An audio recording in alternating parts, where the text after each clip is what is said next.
Morning, Coach. We'll Good get morning. started with Ruben and then John Clark. Hey, good morning, Doug. Just wondering what's up with Matt Pryor and also Lane's progress and just kind of what the right side of that O-line is going to look like Sunday. Yeah, in the case of Matt Pryor, he just like some of our players here recently have fallen into a little bit of the illness issue, illness protocol with him. So we're taking all the precautions and making sure that he's safe and healthy, and so he's going to miss this game, and Jamon Brown's going to start there at right guard. What have you seen from Jamon since he got here? One of the things, first of all, he's played and started, in this league. You go back and watch some of his tape. He's done some things well. He's been with us now for a couple of weeks, and as you guys know, whenever we get a new player, it's about catching them up to speed on our playbook, and he's done a really nice job. He's a smart guy. He's aggressive, coming off the ball. He fits in really well. And he's had, he had a good day yesterday, and he'll have another one today. We get to practice and get ready to play. Go ahead, John, and then Dave. Morning, Doug. Will DeSean Jackson and Alshon Jeffery play Sunday? And if so, that's like 7 possible receivers. How many receivers do you think you'll dress? And is this a difficult decision you got here? Well, we still have a couple of days, obviously, before game time. 90 minutes to make those decisions until we kick off. But in the case of DeSean Jackson, he had a really good day yesterday. He'll get back out there today and practice, and I'm hopeful that things go well today, and there's a possibility for him. In Alshon's case, obviously, we just incorporated him back into practice this week, taking team reps. So we want to make sure that again he's feeling good, and before we put him out there, he was taking scout team reps this week, and want to get him obviously with the offense before we make that decision. Go ahead, Dave, and then Mike Sealski. Hey, Doug, at the end of last year, when you guys were playing a lot of younger players, you mentioned that they brought a lot of enthusiasm and juice. You've been forced to play some younger guys this year. Have you been getting the same results from getting those young guys involved more? Yes. What does that do for a team? Gives you more juice and enthusiasm. Okay, we'll go to Mike and then Jeff McClain. Hi, Doug. In Lamar and Carson, you've got 2 quarterbacks who kind of can really play the position in the modern way, guys who can move and throw and run and do everything that needs to be done. There have been guys like this, though, before, and I'm wondering what you and maybe other coaches around the league might have learned over time about how to keep a quarterback like that healthy. Do you have to teach him to throw from the pocket? Is there anything that coaches and offensive coordinators can do to keep a guy like a Lamar or a Carson healthy over the long term? Have you learned anything about that over time? Yeah, I think some of the things you learn is you don't want to put them in a box. You want them to be able to use their athleticism. That's the gift that they have that's got them to this level, right? Is the ability to use their legs, be athletic, be mobile, throw outside the pocket, all those things. And so you don't ever want to limit that. I think sometimes coaches try to put parameters around guys, and it can actually hurt more than it can benefit a player. And so in Carson's case, Lamar's case, and some of these more mobile guys, use that as a strength, use that as a weapon, and allow them to use and extend plays in passing situations, or scheme up some play action pass, or movements for the quarterback. And those are things that I think I know I've learned, having go all the way back to having worked with Michael Vick and Vince Young and guys like that here who are really athletic and mobile, and Alex Smith was that way in Kansas City, obviously, and being able to utilize that as a strength more than try to hinder those guys. Go ahead, Jeff, and then Zach. Doug, the update on Lane Johnson's availability for Sunday, and if obviously it sounds like Jack Driscoll will be the guy to step in if he doesn't go. What have you seen out of Jack? What do you really like about him? Yeah, Lane is working through his injury. this week. He obviously, he hasn't practiced at all. So, we have Jack ready to go if that's the case. Jack has done a nice job, and he's played all the way back to week 1. So he's got a lot of time on task. This guy he's all about business, and that's what you like about Jack Driscoll, as a young player, and another opportunity for him to get better this week. If I may follow up real quick, he's got an MBA. We'll all hear about his intelligence. How much does that factor into football, really, when you have a guy that intelligent?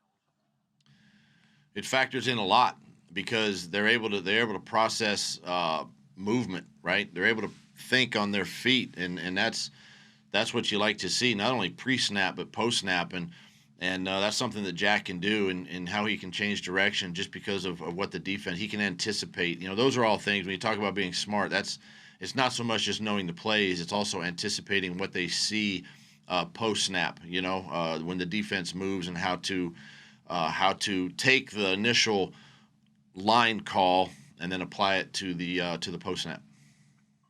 Zach and then Les. Hey, Doug, in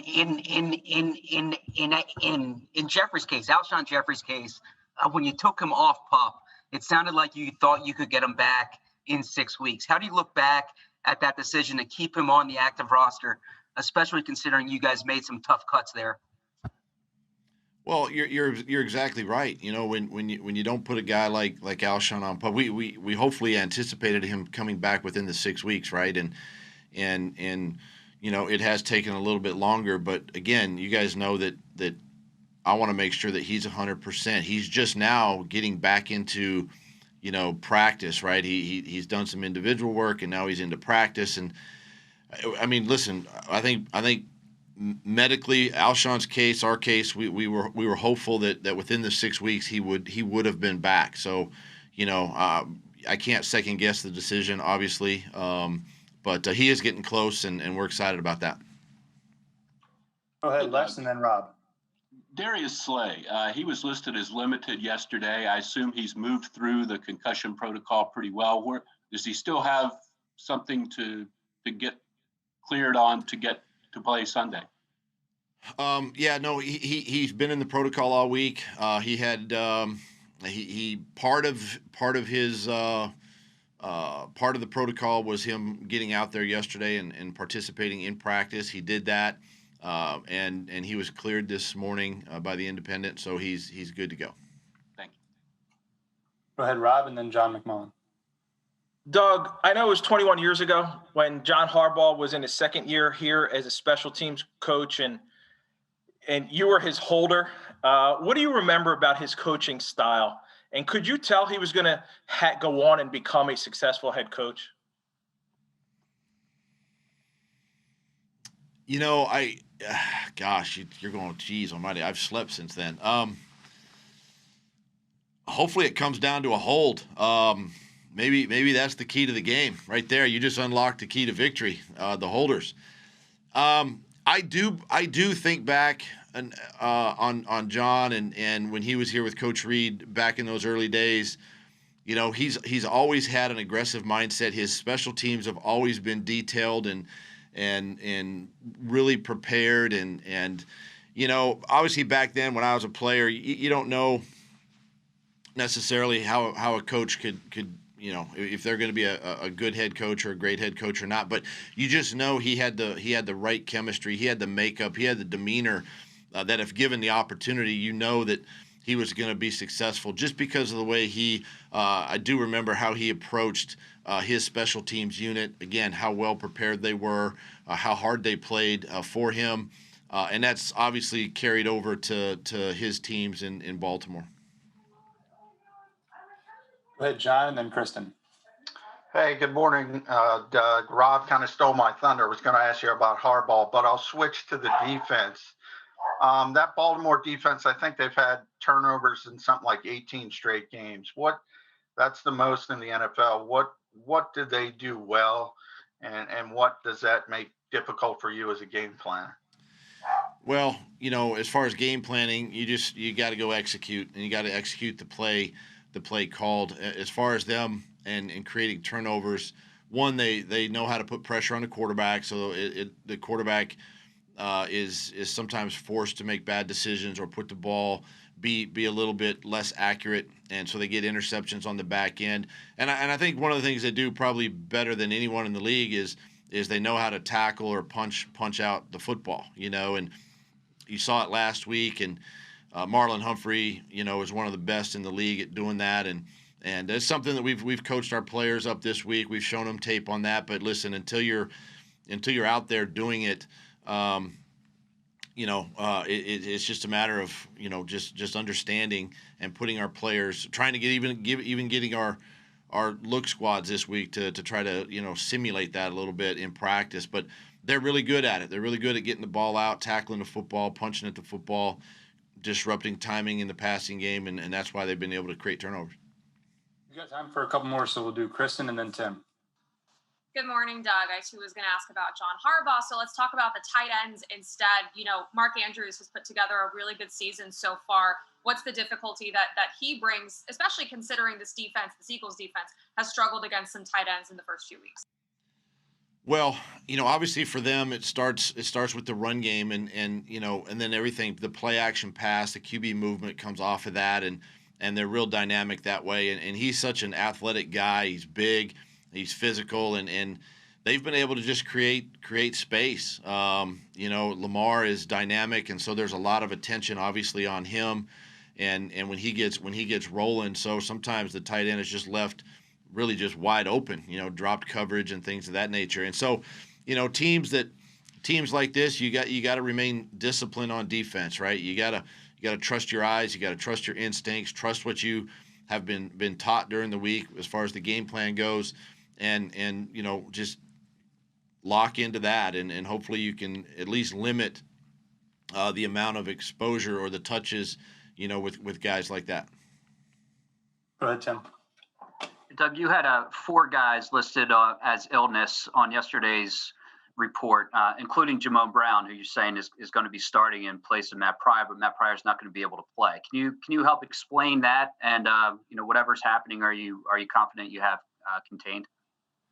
Yeah, in Jamon's case, it was more last week, and then early this week he had a little again illness. Just sometimes, and listen, part of the protocol, and I legally I'm bound not to get into a lot of protocols with you guys. I can't announce a lot of things publicly, but we've got to take everything into precaution. Whether a guy has an upset stomach, or he's got a headache, or he's got whatever it could be. It doesn't even have to be COVID related. We have to take everything seriously, and we got to protect the entire team and the organization. So we're making sure that in this case that we want to make sure that everybody's healthy. We're testing daily, which is part of the protocol. So far we have been clean and clear, and but at the same time we got to take precautions to make sure that if something does happen, that we're prepared, we're ready, and we got to stick to the guidelines, the protocols that have been in place. Guys have been doing a great job there, and so we continue to roll. It's just we know that this is going to happen. It's going to happen.